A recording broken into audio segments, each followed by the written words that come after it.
Jo, att Casey trodde på offer och trodde att han måste offra sig själv för att få eh, Guds kärlek.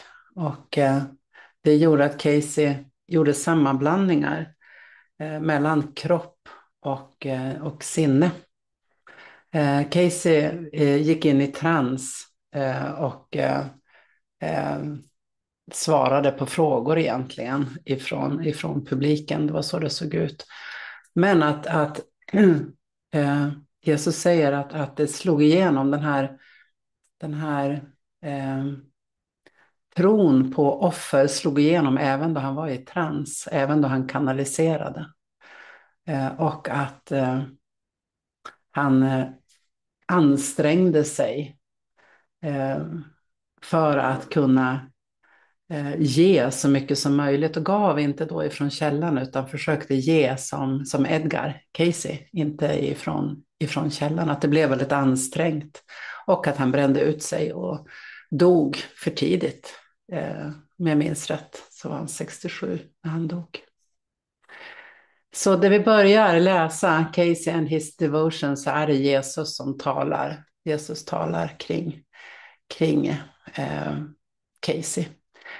Finns det någon som vill dela någonting, någon fundering sedan förra gången kanske, någon händelse, tanke, någonting som har dykt upp sedan vi läste sist?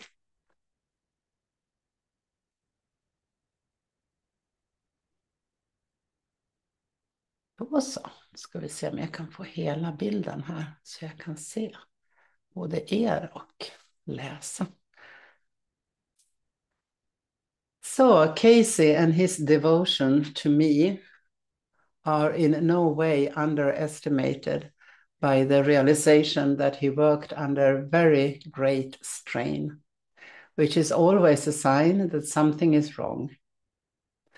One of the difficulties inherited in trance states is that it is very difficult to overcome the split which the trance itself induces through the medium of communications made while in the trance state. Casey's whole approach put him in a real double bind from which he did not recover. The picture here is one of Casey being split. His conscious self was deeply devoted to Jesus, yet also had the normal human needs, which made his life of service a real strain. In Casey's trance state, however, only that selfless devotion was present. Yet the very act of entering the trance state induced a split between his selfless trance personality and his very human conscious self. Although, as we have seen, some of his conscious beliefs and attitudes were apparently able to cross this divide and color his trance communications. Of course, the ideal would then be to resolve this split by following the teachings which came out of the trance state, so that the conscious self would become just as pure as the trance self. What Jesus is saying is, however, is that this is very difficult. The divide between the, ska vi se om jag kommer över, yes, two personalities is so complete, with the trance self being inaccessible to the conscious self, that it is unlikely that the split can be overcome in this way. And in this case, Jesus says it never was. When he spoke of a dream in which he saw his own rather imminent reincarnation, he was perfectly accurate. He was sufficiently attuned to real communication to make it easy to correct his errors. and free him to communicate without strain. It is noticeable throughout his notes that he frequently engaged in a fallacy that we have already noted in some detail, namely the tendency to endow the physical with non-physical properties. Casey suffered greatly from his error. He did not make either of the other three. However, you will remember that it is this one which is particularly vulnerable to magical associations. Casey's accuracy was so great that even when he did this, he was able to apply it constructively, but it does not follow that he was genuinely constructive, was a genuinely constructive approach. But it does not follow that this was a genuinely constructive approach. These lines stress Casey's accuracy as a psychic, though they say that his attunement was smittad med by the second of the four possessions of fallacy. This desire to possess things, and in particular, the tendency to invest the physical with non-physical properties, this is essentially magic. The implication is that it was Casey's own investment of physical things with power and significance that led his readings to wrongly emphasize the healing power of physical remedies and objects. It should also be noted that when Casey attempted to see the body in proper perspective, he saw physical, discernible auras surrounding it. This is a curious compromise in which the non-physical attributes of the self are approached as if they could be seen with the physical eye. Casey's perception of auras, seeing characteristics of the mind appearing as physical visible colors around the body, is another example of his tendency to mix the physical and the non-physical. The course does not encourage the seeing of auras. Rather, its ideal is for us to see in others the light of holiness. The light of holiness, which is the mind's true characteristic, as opposed to the more superficial characteristics reflected in auras. And it wants us to see this not as a visual light, but as an inner knowing. Det här är ju några lektioner som vi ganska nyligt har gjort där vi uppmanas att se ljuset runt varandra och i varandra. Och Kenneth Wapnick är ju otroligt tydlig med att det är inte ett ljus, utan det är en inre visshet som vi ser. Och många ser det som ett ljus också, men det är inte det som är poängen. En del ser det som klarhet, tydlighet och just den här vissheten. Vi pratade om det i morse på ett av mötena kring vad är kunskap egentligen, kunskap som kontrast till varseblivning. Och den här inre vetskapen som han pratar om här, det här ljuset är återspeglingen av kunskapen, som betyder att vi ser Kristus i varandra. Vi ser det hela sinnet. Och det är ju inte någonting som är en sak. Eller någonting med form, inte alls. Men fler som vill säga någonting kring det.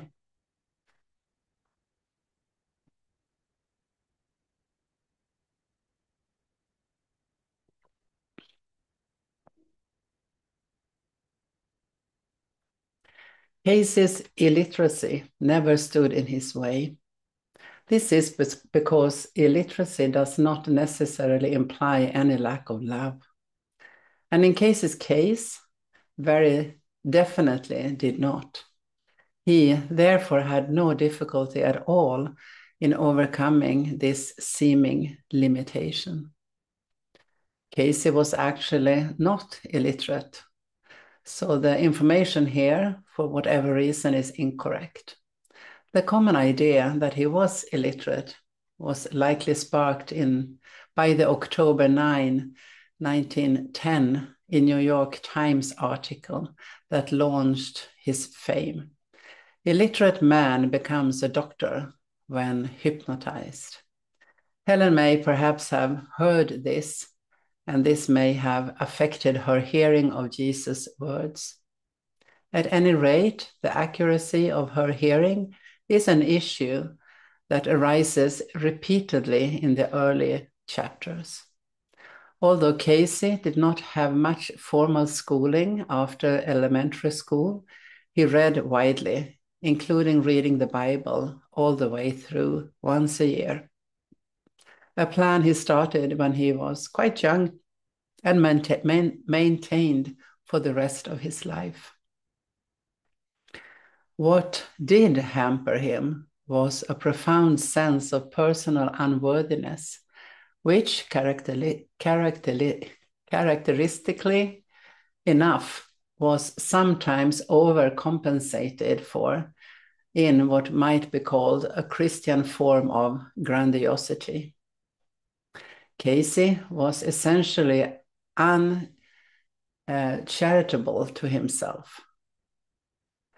This made him very erratic in his own miracles, and because he was genuinely anxious to help others, left himself in a highly vulnerable position. Casey's real problem, which will be explained on below, was a profound sense of personal unworthiness, which he compensated for with a Christian form of grandiosity. Based on earlier references to Christians, this probably means that he saw himself as heroically suffering and sacrificing on behalf of others, and that he viewed such sacrifice as the way to shore up his unworthiness. This is not hard to see how combining this with being generally anxious to help others would leave him in a highly vulnerable position. His son, Hugh Lynn, comments both on the rather erratic nature of the Casey household and also on the rather uneven nature of Casey's temper. Both of these observations are true and clearly point to the fact that Casey did not apply the peace of God to himself. Once this had occurred, particularly in a man whose communication channels were open, it was virtually impossible for him to escape external solutions. Casey was a very religious man who should have been able to escape fear through religion. Being unable to apply his religion wholeheartedly to himself, he was forced to accept certain magical beliefs which were alien to his own Christianity. This is why he was so different when he was asleep and even disowned what he said in this state. We already been told that Casey's listening and miracles were erratic. Jesus now tells us that Casey's household was erratic, and that his temper was uneven, and that this was due to his belief that he was so unworthy that the peace of God promised by his religion did not apply to him. He therefore had to seek external solutions to his lack of peace in the form of various physical substances to which he ascribed magical power, as we will see below. The lack of integration, which this split state implies, is clearly shown in certain off-the-mark detours into areas such as the effects of stones on the mind, and some curious symbolic attempt to integrate churches and glands. This is hardly more peculiar than some of your own confusion. Casey's reading taught that gems and stones having healing vibrations. Also, their interpretation of the book of Revelation, like in the book's 7 churches to 7 chakras in the body, which were associated with the endocrine glands. Jesus calls both of these off-the-mark detours, apparently because they joined the non-physical, the mind, religion, with the physical, stones, endocrine glands. Casey's mind was imprisoned to some extent by an error against which you have been cautioned several times. He looked to the past for an explanation of the present, but he never succeeded in separating the past from the present. When he said, mind is the builder, he did not realize that it is only what it is building. Jag tar om den. He did not realize that it is only what it is building now that really creates the future. The past in itself does not have the ability to do this. Whenever we move from one instant to the next, the previous one no longer exists. In considering the body as the focus for healing, Casey was expressing his own failure to accept this, the non-existence of the past as accomplished. He did not fail to recognize the value of the atonement for others, but he did fail to accept its corrective merit for himself. As we have frequently emphasized, man cannot control his own errors. Having created them, he does believe in them. Because of his failure to accept his own perfect freedom from the past, Casey could not really perceive others as similarly free. This is why I have not wholly endorsed the Casey documents for widespread use.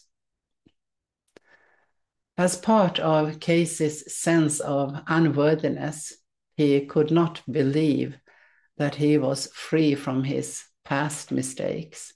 He could not, in other words, accept the atonement for himself.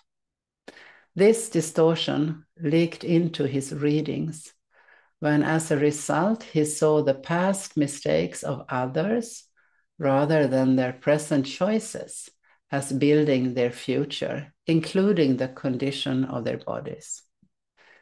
He saw their state of health, in other words, as a prisoner of their past misdeeds. This error is such an important one that Jesus says it is why I have not wholly endorsed the Casey documents for widespread use. I am heartily supportive of the ARESR's endeavor to make Casey's singular contributions immortal, but it would be most unwise to have them promulgated as a faith until they have been purged of their essential errors. This is why there have been a number of unexplained setbacks in their explication. It is also one of the many reasons why the Casey material, a major step in the speed up, must be properly understood before it can be meaningfully validated. Casey's son has been wise in attempting to deal with reliability, which in Casey's case is very high. There is a way of validating the material, and Hugh Lin is perfectly aware that this must be done eventually. He is also aware of the fact that he is unable to do it. In the present state of the material, it would be most unwise even to attempt it. There is too much that is invalid. When the time comes that this can be corrected to the point of real safety, I assure you it will be accomplished. In tribute to Casey, I remind you that no effort is wasted, and Casey's effort was very great. It would be most ungrateful of me if I allowed his work to produce a generation of which doctors, in reference to Casey's prescribing of various magical remedies. I am sorry that Casey himself could not rid himself of a slight tendency in this direction, but fortunately, I have a fuller appreciation of him than he had. I am repeating here a biblical injunction of my own, already mentioned elsewhere, that if my followers eat any deadly thing, it shall not hurt them. This is what Casey could not believe, because he could not see that as a son of God, he was invulnerable. Jesus now revisits the need for editing that he mentions at the start. As we can see in several places, this editing is not primarily about removing excessive verbiage, but about excising invalid ideas. Until these errors are edited out of Casey's readings, Jesus says that he does not want them promulgate as faith. And this is why setbacks have been placed in the way of that promulgation. However, due to the importance of the Casey material, the promises that this editing will eventually be accomplished in tribute to Casey. In this discourse, it is clear that Jesus does not want Helen and Bill to uncritically mix the Casey readings with what he is teaching them. Rather, he wants them to be clear on the important distinctions between the two teachings. In his view, the Casey readings are too focused on the body and too mirrored in the past. And they also inappropriately grant magical power to physical substances. This, he says, was a product of Casey's own sense of unworthiness, in which he felt imprisoned by past sins. His sense of unworthiness caused him to feel cut off from the atonement's liberating power. And as a result, he sought a false atonement through personal sacrifice and magical potions. Yet this is no rant against Casey. A clear appreciation and respect for Casey comes through in this discourse. Indeed, Jesus wants to make sure that Casey's devotion to him is in no way underestimated by focusing only on his criticisms. He praises Casey's accuracy and says his effort was very great. He goes further, calling Casey's contribution a major step in the celestial speed up. Heaven's drive to reverse humanity's backward motion. Heaven's drive, the celestial speed up, heaven's drive to reverse humanity's backward motion. He even says, I am heartily supportive of the Ars endeavor to make Casey's singular contribution immortal. Even Jesus' analysis of Casey's errors becomes a kind of indirect honoring of Casey, for his errors did not stem from hubris or desire for self-glorification. Rather, his problem was that he did not value himself enough. He was essentially uncharitable to himself. Jesus clearly wishes that Casey had been able to free himself of this, that he had been able to apply the peace of God to himself. It is not a case, therefore, of Casey thinking too highly of himself and Jesus wanting to take him down a few pegs. Instead, it is exactly the opposite. Fortunately, says Jesus, I have a fuller appreciation of him than he had. Så, det var om Edgar Casey. Jag kan absolut känna igen mig i ovärdigheten, att känna sig ovärdig. Och att jag förstår att det är någonting som jag behöver titta på med helig ande för att bli fri ifrån. Så att jag kan ta emot soningen helt och hållet. Jag kan absolut känna igen mig i det. Också så fint Jesus uttrycker det. Kritiken men också det som har kommit igenom Casey som sant och viktigt och riktigt. Jag tänker att den här sammanblandningen som Casey gjorde är det många som gör. Och att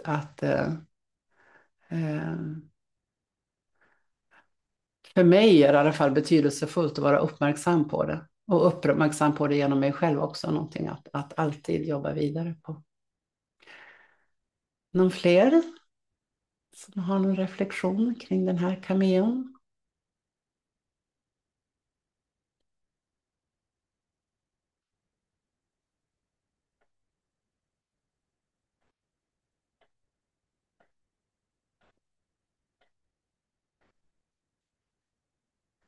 Då börjar vi på nästa då.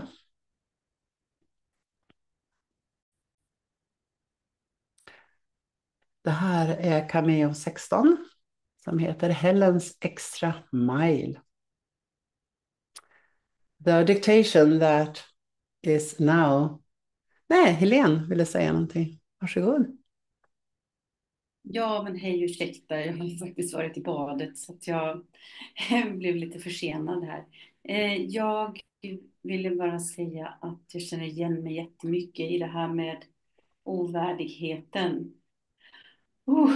så fort jag tar stora ord i mun, liksom när jag försöker dela med mig av någon insikt ifrån kursen, särskilt de senaste lektionerna när jag har känt eh, mig befriad på något sätt genom kursen, så märker jag att ja, att jag går emot mig själv liksom. Jag vet jag delar på det på morgonen, men jag har faktiskt inte riktigt kommit ur det sedan dess. Så det ligger som ett täcke över mig att jag vet att jag måste gå in i den heliga andes fält liksom. Men det är fortfarande som jag också gör den här splittringen mellan att vara människa och att vara i helig andes fält. Och att eh, det både skrämmer mig lite det som Edgar Cayce eller Jesus säger om Edgar Cayce här. Men det också känns så sant att man kan ju absolut inte hoppa över självvärdet. Det känns som att självvärdet är typ det mest centrala i hela egostrukturen. Liksom. Att jag vill vad heter det, försvara mitt värde. Liksom. Och att det inte är nödvändigt utifrån helig andes perspektiv. Jag känner igen mig i den splittringen. Så jag är tacksam för att jag fick höra texten. Ja, det var nog bara det jag ville dela. Tack. Tack. Precis, och hur det blir att ju mer man tränar sinnet så försvarar man sanningen istället. Inte för att försvara sanningen mot något annat, men för att man vill vara i sanningen. För det är mycket härligare där. Så man håller det bara väldigt stadigt, långt fram i sinnet. Allt. Spelar ingen roll vad jag gör, så är målet att få se sanningen återspeglad här. Jag märker att jag kan lätt fastna i att jag ändå tror att jag behöver försvara någonting till andra människor. Att jag går in i Precis. det. Det är en fälla ju. Ja, det är en fälla, och det är egot. Det är egot som har fått hybris, det är det andliga egot. Det som han säger att Casey inte hade faktiskt. Och att det är bara för oss att vara uppmärksam Ja, på det. Det är liksom två delar av egot. Det är ovärdigheten och så är det här hybris eller behöver blåsa upp sig. Det finns ingenting att försvara. Vi är ju alla Kristus. Det är bara att vara.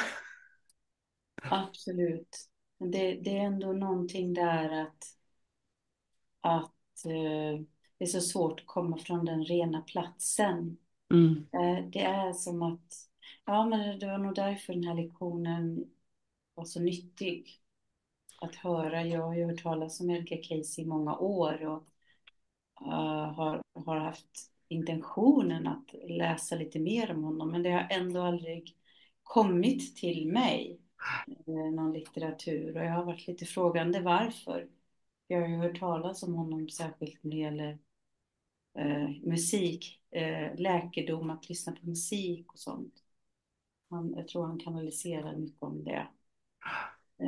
Så det var jag nyfiken på. Men ja, igen, hur vår mänsklighet, vi behöver, ja, helig ande för att se igenom alltihopa. Precis, där är ju Jesus oerhört tydlig. Att det är det som är problemet liksom, med att tro att det handlar om ett fysiskt helande, och att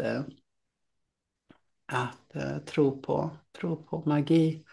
Just Eh, det, just det. Ja, det är Åh, vad bra precis. det där sista du sa här nu. Nu var det som att någonting gick in lite djupare. För vi är ju redan hela, så han vill ju visa oss det. Mm. Just det. Så kursen är väldigt tydlig där att det är bara sinnet som kan vara sjukt. Det är inte kroppen. Kroppen bara agerar ut det sinnet ger order om. Så kroppen kan inte vara sjuk. Utan det är bara sinnet, och det är bara i sinnet som helandet kan ske. För att ta emot det så behöver vi ta emot soningen att ingenting har hänt, att allting är väl. Just de orden när ni säger ingenting har hänt och allting är väl. Jag har aldrig riktigt helt hundra förstått det. Jag vet bara utifrån min egen tolkning så är det ehm, att jag har upplevt att personligheten jag är liksom som en film som egentligen inte finns, som inte är sant Ja, liksom. Att det är det vi alla är liksom det här stora nåden, friden, Gud liksom. Och så tror vi att vi är de här separata posterna liksom i den här världen. Men ja, jag menar kanske det du menar, eller ni menar, kursen menar när ni säger att ingenting har hänt. Är det det? det är det som är soningsprincipen, och det är det som är att ingenting har hänt. Vi är fortfarande som Gud skapar oss. Vi är det hela sinnet. Vi är Guds skapelse. Vi bara drömmer den här illusionen, den här kroppen, den här världen. Så Ja, ingenting har hänt betyder att vi har alltid varit och är fortfarande ett helt sinne. ja, det står jag helt bakom. Ja, men Mm. då vet jag vad ni menar när ni säger så. Tusen Och tack. det var kursen. Det var Ja, kursen förlåt. säger. Ja, när ni här refererar till kursen där. Ja, men Ja. precis, det är kursen som säger det. Ja, Så, det förstår jag. så dagens lektion, min helighet välsignar världen, betyder att jag vet att jag är det hela sinnet, min helhet. Ja, Jag vet att jag är det hela sinnet och lyser den helheten på världen, och det välsignar världen, för då vet vi att ingenting har hänt, allting är väl, oavsett omständigheterna i illusionen. oh ja. Men problemet är att egot kommer ändå in efter jag har känt så. Då kommer det in och säger, jaha, vem tror du att du är?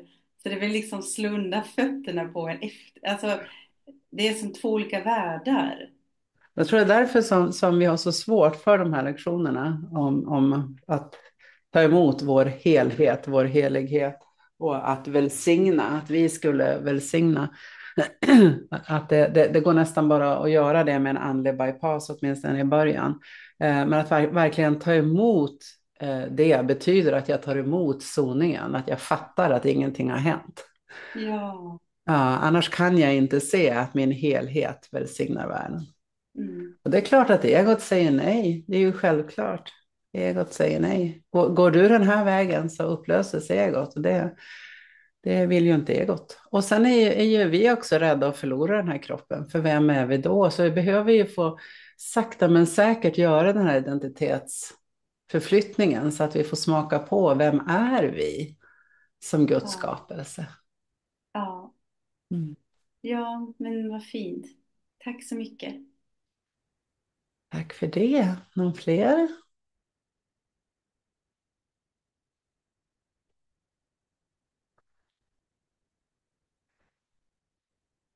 Då tänker jag att vi avslutar faktiskt, och då börjar vi nästa gång på Hellens extra mile. Jag ska markera den så att jag vet vart vi börjar.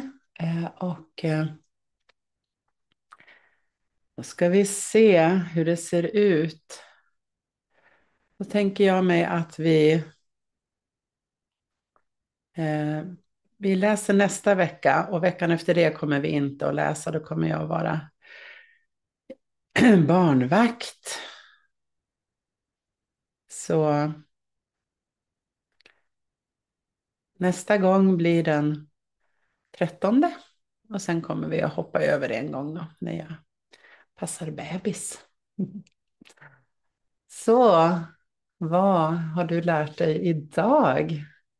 Jag har absolut lärt mig att vara uppmärksam på ovärdighet, ovärdigheten och titta på ovärdigheten ihop med helig ande. Och också den här sammanblandningen mellan sinne och kropp. Någon fler som har lärt sig något idag? Lena har lärt sig något. Ja, jag har lärt mig samma sak. Det, det är så, ja. Ja, men och just det här med att bli uppmärksam på när litenheten slår till liksom. Att jag ser när det sker. Jag kan verkligen se när jag trycker till mig själv och talar om hur liten jag är. Ja. Nej, men det behövs ha minnen och påminnas. Jag behöver påminnas hela tiden. För ja, jag vet inte vad jag gör. Tömmer huvudet med jämna mellanrum. Så jag kommer inte ihåg vad jag pratar om. Ja, men det är skönt att sitta och lyssna. Så tack. Tack för det, Lena. Någon fler som har lärt sig något idag?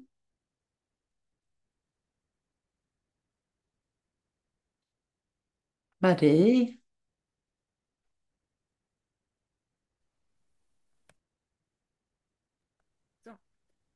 Jo, men det är det här med ovärdigheten. Och samtidigt så fick jag en känsla av en sån vänlighet när du läste detta. Att Kristus var så vänlig. Och det kändes så skönt, för jag kände mig så hållen. Så det tar jag med mig. Tack jättemycket. Tack för det, Marie. Någon fler som lärde sig något? Patrik? Ja, jag instämmer där. Lärde mig att vänlighet är stort. Verkligen.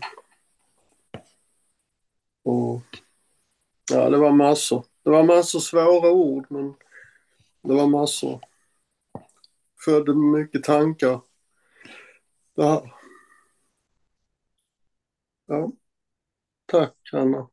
Tack alla. Tack för det. Då så. Ha en fortsatt trevlig kväll, hörni.